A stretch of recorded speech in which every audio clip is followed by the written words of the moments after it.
welcome back to the House of the Stag podcast. Today we're once again joined by Josh from Constantine Films. Fellas, I did my review for the best episode of House of the Dragon. So, what did you think about it? Yeah, I think this is the best. It's the best. I love it. That is the correct answer. Thank you guys for watching. Take care. Because the last few episodes, I keep on being like, could this be, or is it like episode 4? This one is like definitely, Yeah. Well, like the last episode was pretty good, but not perfect. But I feel like this one, I just have nothing to complain about, really. I can't think of anything that's wrong with it. Yeah, people have one problem, but let's get to that later.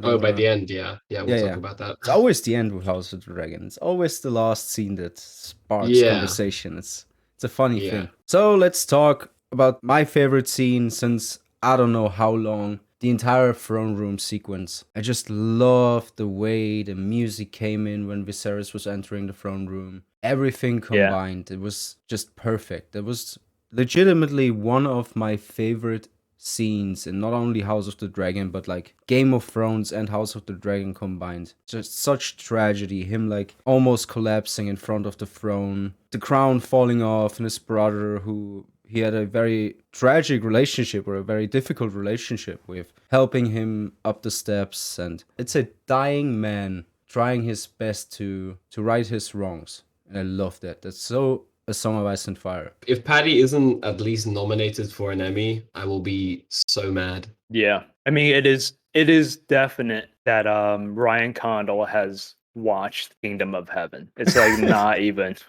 up to debate. For sure. Yeah, I really just that entire scene is so it's so incredibly well done. Not just from like a directing standpoint, but also like from a character perspective. You have Viserys, who is like perceived as this like weak king. He's like unable to walk, and yet he's doing it himself. He's like forcing himself to walk, and like in his like greatest act of like strength, presents himself to court and like ascends the Iron Throne. It's just, it's incredible. Yeah. Like, it didn't even stop with that whole throne room sequence. Like, he was still fighting, even when he collapsed onto the throne, when Alicent was trying to pick him up and like drug him up again, give him some drugs, some milk of the poppy. Yeah, but he was still really fighting. Viserys really like broke my heart this episode, especially by the end, because he was carried out while everyone was happy. Viserys literally died thinking everyone made peace with each other and Rhaenyra was going to ascend the throne and everything was just going to be fine, which is, I mean, good for him, When he was entering the throne room and that music came in and all, like, I had goosebumps and like almost made me tear up, man. It was such a phenomenally well done scene. Like, man, it's hit very hard and I didn't expect that. Yeah. Another character that I found myself really, really liking in this episode was Alicent. I genuinely liked Alicent in this episode. The way she handled the whole situation with the serving girl and everything. It was like showing us that she's not like a Cersei or just someone who's like constantly cruel and mean, and she has that sort of nurturing side to her. Did she kill the serving girl? No, definitely not. I thought it was a little ambiguous. Initially, I was like, Moon Tea. And number 2, I was like, what if? I thought for a second, but then if she was planning on killing her, she wouldn't have hugged her and made her feel good and given her money and everything. Yeah. I thought for 1 second, because I heard the girl like sort of not choking, but like sort of like gasping, and I was like, oh my goodness, she's killing her. But then why would she have done all? No, she didn't kill her. This is exactly the thing that you just mentioned. Like, people always compare her to Cersei, and fair enough, there are definitely similarities, but this scene in like comparison to season 2 when Joffrey brutalized and just killed Ross in the most painful way ever. That's some contrast. Yeah, the difference between like Alicent and Cersei is like Alicent actually likes her children, while Cersei convinces herself that she likes her children. Or she likes the worst of them and ignores like Myrcella, which is like the best of her kids. Yeah, I was thinking about this as well. I was thinking about how Alicent's children are all like suffering the neglect of not having a father, because like Viserys, they never knew the happy, fun Viserys. Right? Like by the time Aegon was like a conscious human being, Viserys was already like a walking corpse. They never had like a fun dad. They never knew the tourney Viserys. They are suffering the same way Alicent was suffering by her not having a mother, you know? And so like this sort of cycle of abuse Yeah. is like just going on and on and on. And they are now being inflicted the same way that Alicent was inflicted by Otto. Yeah, right on the money there. Otto is pretty interesting too, because he genuinely was having a good time when like Helena was dancing with Jace. Oh, it was so wholesome when he was like, good. Mm-hmm. It was so wholesome. Yeah, like every second he's like scheming, and now he finally like chills out for a second. I'm like, wow, you're a human being. That's awesome. Helena is so funny. I love her. I just want to save her. Like, no, you don't need to be in this like storyline. And then Can we just get her out of there? It's like a mix between autism and the Dragon Dreams. This is obviously already such a tragic character, so I'm kind of scared to, you know, without spoiling anything, to enter season 2 when it comes to Helena, because, man, from what I've seen, I definitely think she's like on the spectrum. Like, I don't know, she seems just like a bit slow sometimes, you know? Like when Aemond was toasting, she was like in the back all giddy and clapping until she saw that Aemond was like angry. I don't know. Yeah, and also talking about Aegon, I can't see myself ever supporting the Greens now. I always assumed that he like was a rapist, and like the fact that in Fire and Blood they say that he would like touch serving girls and like stuff like that. I don't know. I just always got the impression that that was just who he was. Bobby B is pretty handsy too, but you know, to make a clear-cut case where he like shoved this thing in, that's a little different. Yeah, that's true. Yeah, I always interpreted him as like obviously a pervert, and I thought that his alcoholism is like getting worse and worse to the point where he just like becomes a complete asshole, also with that whole war. But I'm like totally fine with House of the Dragon doing it already, because I don't need 5 episodes building up a rapist. I don't need to have any scene. Like, I don't need to. I feel like they also hammered in that he still doesn't really care about the throne when his mom goes and wake him up. He's like still not like super power hungry compared to like Aemond. Also, in the preview for the next episode, we saw like at least 3 different people in like hooded cloaks and stuff, and we saw someone like chasing Aegon through like the Sept. So I think Aegon literally just like is running away because he just doesn't want to be crowned. Yeah. And I literally think that like Aemond, Kristen, and the King's Guard are literally like running through King's Landing looking for this kid and just trying to fucking put this crown on his head, you know? I feel like if he just straight up abdicate and have Aemond take over, it would have worked for the Greens. I mean, that's, not to get into big spoilers, but that's essentially what happens later on, right? You know, because Aemond is like essentially the person who's doing all the work. You know, Aemond is like basically the Greens is like their biggest downfall and the only reason they lasted as long as they did. But also, like, Aegon was like actually injured. Yes. But man, to go back to this Aegon chase scene, that can get silly quite fast. So I hope they do that right. No, I'm still scarred from like din din din din din din din din din din, if you know what I mean. Like that wave Terminator scene is just burned into my head. Sir Kristen catches Aegon and like tapes the Conqueror's crown on his head.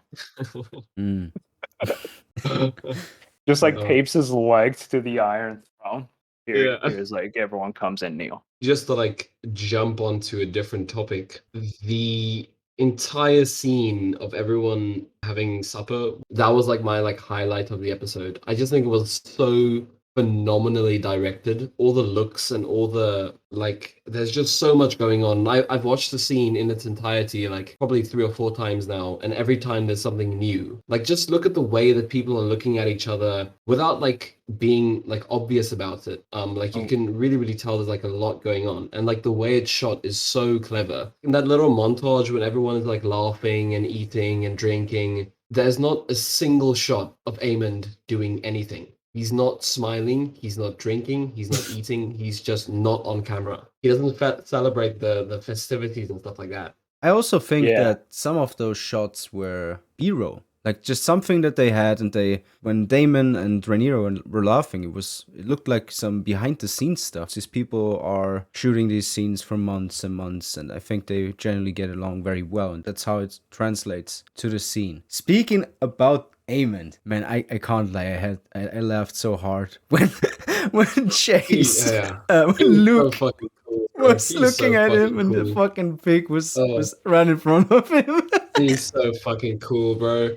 I mean, it's like Luke should have known better, bro. He should have known better. This is like kind of like I mentioned in my story. They whitewashed Aemond. Aemond is unhinged, but this completely gave him an excuse to lash out. Yeah, I don't know. I feel like Aemond is definitely gonna be a fan favorite, but not maybe in like the way Daenerys is a fan favorite. Kind of in the way you like Euron in the books, right? Yeah. It's like he's fucking cool. And you can't help but like him. Yeah, Like you're the way Jace literally like hyped himself up, put fucking everything into his arm, and Aemon didn't even spill his wine, bro. He literally ate that shit, and then he just with one arm just shoved him to the ground like he was nothing. You think darkness is your ally? I was born in it. Yeah, I was born in it. Yeah, my Thomas Shelby. We have a new Westerosi edgelord. We have a new character. Yeah, you're right. It's the Euron kind of thing. Oh, here we go. It's only the one-eyed dudes. Oh yeah. Oh fuck. Mm-hmm. It's a trope, guys, but it's okay. It is a trope. We like them. Euron, Aemon, and Bloodraven. Brendan. Speaking about tropes, it just fits perfectly. What do you think about the end of the episode? A few people had problems in that they think that the whole dance is just happening because of Viserys talking about the prophecy when he talked to Alicent, which to me is just not what happened there. I think Alicent is just using this to reassure herself, you know? Yeah. Because I think at the dinner she did waver a little bit and be like, I think genuinely she thought, you will make a fine queen. Like at the time she was in a good mood and everything and just didn't want things to be toxic. But like the machinery behind her and Otto, that thing is going to keep going regardless. But now this kind of just like make her feel better knowing like her schemes was righteous, you know?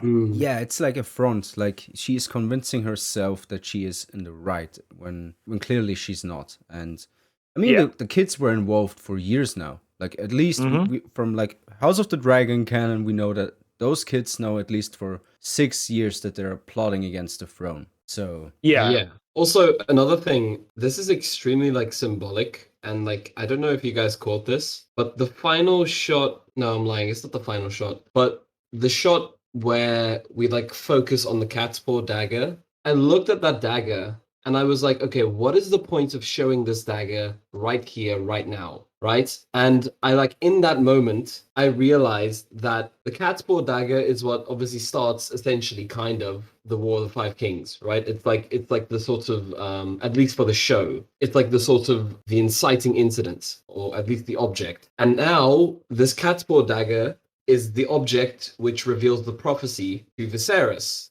And this prophecy is now what pushes Alicent to, further sort of justify her actions. So this dagger, this could have been just a prop, which was put in as like fan service. The way I see it is that this dagger essentially starts both the Dance of the Dragons and the War of the Five Kings, you know? Lost me at the end, but yeah, it's definitely like... I really did think like freaking Aemon or something is going to come in and just shank the shit out of him. I think that dagger is eventually going to be in Rhaenyra's possession. Whether it be later on when you know what, or soon when the Kingsguard are splitting. King's Landing. But yeah, I wonder about that dagger. For sure, they are definitely going to have this dagger still be of importance, like all throughout this dance in the show. Yeah, they give it to Tristan Truefire. The one true king. The one true king.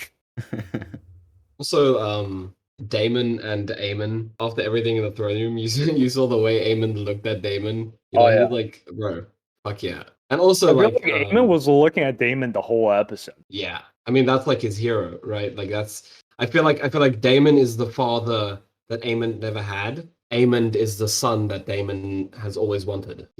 Like Daemon sees himself in Aemond, right? Yeah. He's like fuck yeah, this kid is metal, right? He's like me. And I also think that at the end, when they sort of like square off, I don't think that's Aemond like necessarily submitting to Daemon because he like is scared of him. I think it's more of a respect thing, right? It's more like, okay, you are my elder, you are my uncle, and you are like my hero, right? Like I think it's more of like Aemond actually respecting Daemon rather than him being like, I don't want the smoke, you know? It's his that's idol. interesting. It's kind of like, Chow Jamie keep asking Blackfish about his adventure at the Nine Penny Kings, where like you can imagine like a Child Daemon probably asked if there's any chance that Daemon, how's it going at like Stepstones or something. Jamie and Yeah. Blackfish is a very good comparison. Yeah. Yeah, I think it's like because like in that interaction, Damon wasn't like hella serious or anything. He was like smiling. He was like I feel like the look Damon gave him was one of like admiration almost. And like when Aemond walked away, when Damon turned around, he was still smiling. It's pretty sad to me that like if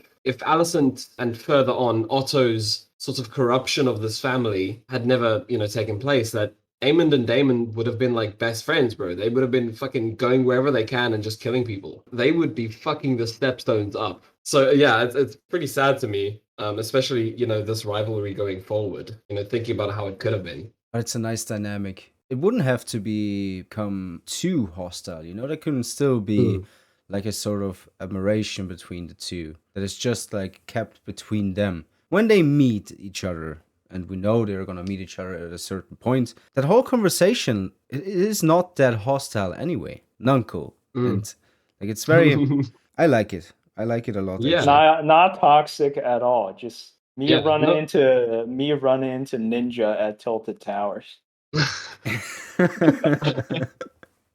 Yeah, I completely agree. I've always thought of Daemon and Aemon's rivalry more as a admirable thing rather than competition. I feel like they are like the two sides of the same coin. I feel like they're both chaotic in a playful way. They do things just because they kind of want to. They don't really think all that much about what they do. I think they're so similar, not only because their names are literally like almost the exact same, but also like they're both like second sons whose brothers are kings. They have like the exact same personality almost. I think Aemon might be slightly more serious. They're just so similar that I feel like they can't help but like each other. Yeah. My wishes finally came true. I finally got more Rhaenys in this episode. And I gotta say, it was so refreshing to have her talk to adult Rhaenyra and just be involved in general. Like these are the things that I look forward to for the second season, when all the characters who were in the background in season 1 finally come into play. Like Rhaenys, like Corlys, like Aemond, like Daeron. Yeah, I feel like Rhaenys, I feel like her character isn't as well written as the others so far until this episode. Like, yes, she didn't get much. Like it was always just. And what we got, like her conversation with Corlys is like kind of weird. It's like your daughter dying from pregnancy complication actually doesn't have all that much to do with the Iron Throne. Like at that point, she and Daemon weren't really in line. Yeah, I feel that the problem so far with Rhaenys' character is that they haven't really allowed her to be a person outside of her being passed over for the throne. Yeah. I feel like that's almost every conversation she's had so far is like sort of with Corlys about, her not being queen. I feel like she hasn't really been given anything to, which is like, sure, she'll probably get that next season. Because I see her sort of as like not in a practical way, but like as far as plot goes, I see her almost like as an Otto for the blacks, right? Yeah. Like as much as like how much she's on screen. Obviously, she's not like Otto in any way, but she's not a secondary character, but she's not Rhaenyra and she's not Aegon. Yeah. But yeah, I want to see like as much Rhaenys as possible. Yeah, she names drops Iron Throne too often and is like, I think she's the most exposition heavy character. I wish they just like take their time and have her say something that has nothing to do with Game of Thrones. Yeah, which is the thing. That brings me to Corlys actually. Like, I cannot believe that we are 8 episodes in and that man has not yet talked about his voyages. Like, how do you want to make a spin-off show about Corlys? By just, I don't know, posting quotes from the wiki? Or what are we waiting for? Like, I'm not, like, incredibly pissed at it or anything like that, but it's not how you build interest for a spin-off show, you know? And I'm not saying House of the Dragon should act as a, like, spin-off show merchant, like, Nymeria and her 10,000 ships, how you doing, Rhaenyra? But come on. Yeah. Like, this No, is I agree.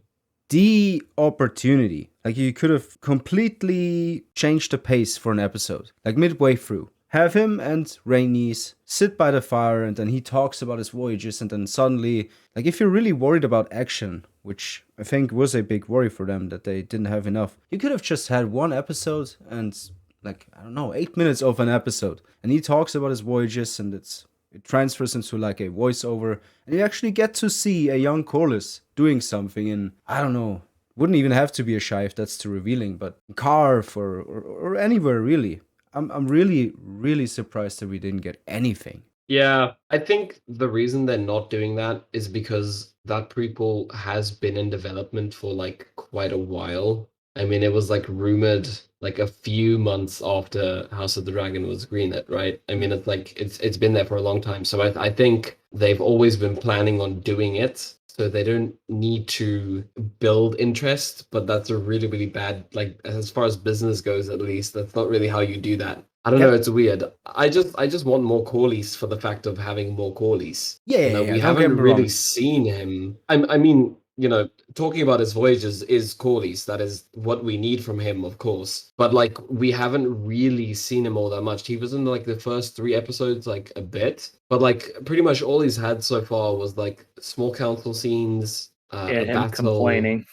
Yeah, pretty much. That's this is so an far. absurdity. That's about it. But It's we'll be definitely- getting a lot of him though. I mean, he's Yeah. going to sure. be on the show for a very long time. Yeah. So, I mean, there's still a lot of time. Yeah, sure. Yeah, because in the books he wasn't really in part Mm. 1 because he was already pissed by the time like Rhaenys wasn't chosen as queen, so he was just bumming around wherever and didn't really. Yeah. They have to make up all the small council scenes, but then again, if he's in the small council, he's going to complain because things were not going his way. Yeah. True. Actually, now that I think of how long Corlys is in the story, it might make sense that they're not like giving us too much now. Like he's going to be in it for the long run. So I guess by the time the series is done, he's going to be a fan favorite anyways, and we'll probably have like so much of him by then that it's not even necessary to give us that much now. I don't know. We all know they're gonna do Jon Snow next anyway. Yeah. Oh yeah, my favorite show, Jon Snow. Isn't that a brilliant title? Do they have the balls to add Val in that show? Yeah, probably. Come on. Like that's just they have to. I mean, what else will they do? Like just and don't. I won't start that conversation again. I don't want to hear about like Volantis and that Kinvara lady coming out of nowhere to fucking. Yeah, No. I won't. I don't want to hear it. That was already too much for me. That like 10 seconds of talking about it too much. God, every time I see that fucking picture. Oh fuck! Every time, bro. Dead body and Kinvara is just standing in front of her. I've thrown 3 phones in the pool. Hopefully the Snow series is good. Yeah. Let's hope it's good. And let's focus on like prequels for now. At this point I don't really care about what happens after Game of Thrones because it's already separated from the books in that way. So the source material is already irrelevant, right? But if you do a prequel, you can at least try to be faithful. It's exactly that. Whenever Game of Thrones had problems, it didn't come in season 8. It was like decisions they made years ago. Like it was always story structure problems. And when I look at House of the Dragon, I've had my problems with 2 things in this season. It was Kristen Cole killing Joffrey, and it was that stepstone thing at the end. But if you look at both scenes, it's nothing that will impact the story, you know? Kristen Cole was always gonna side with the Greens, and Daemon was never gonna be killed in the Stepstones. So, yeah. While, it was a bit, it's not groundbreaking at all. I just remember one part. They're like, we're the only 2 houses from Valyria. That's Celtigar erasure.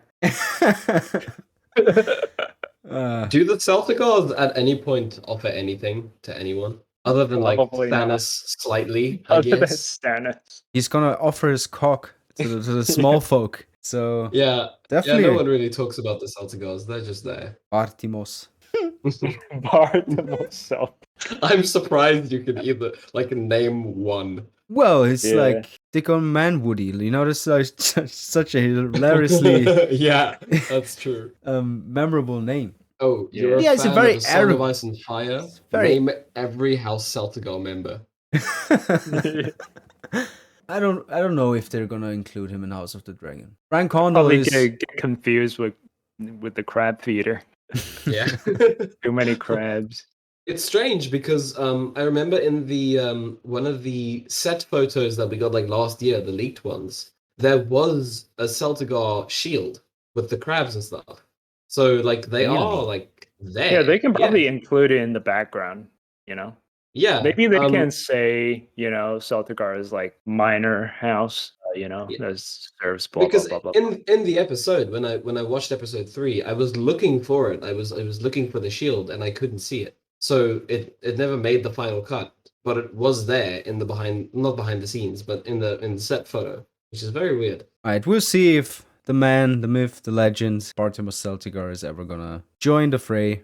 And until then, thank you guys so much for listening. I hope you enjoyed this episode of the podcast. Take care and see us later. Other than that, and Protector of the Realm is like the first like the shit slaps. I noticed he used the King's Arrival motif a lot. Yeah, you got It's some Bobby really B in cool. there. Yeah, Bad really Bobby cool. B this time.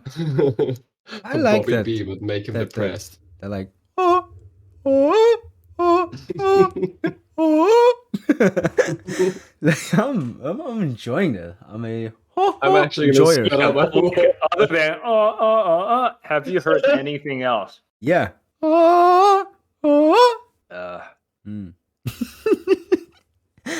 Most sane conversation. Just spit out water all over my screen. Oh god. Okay, no. Let's just start the damn podcast before I piss myself. All right, let's do it.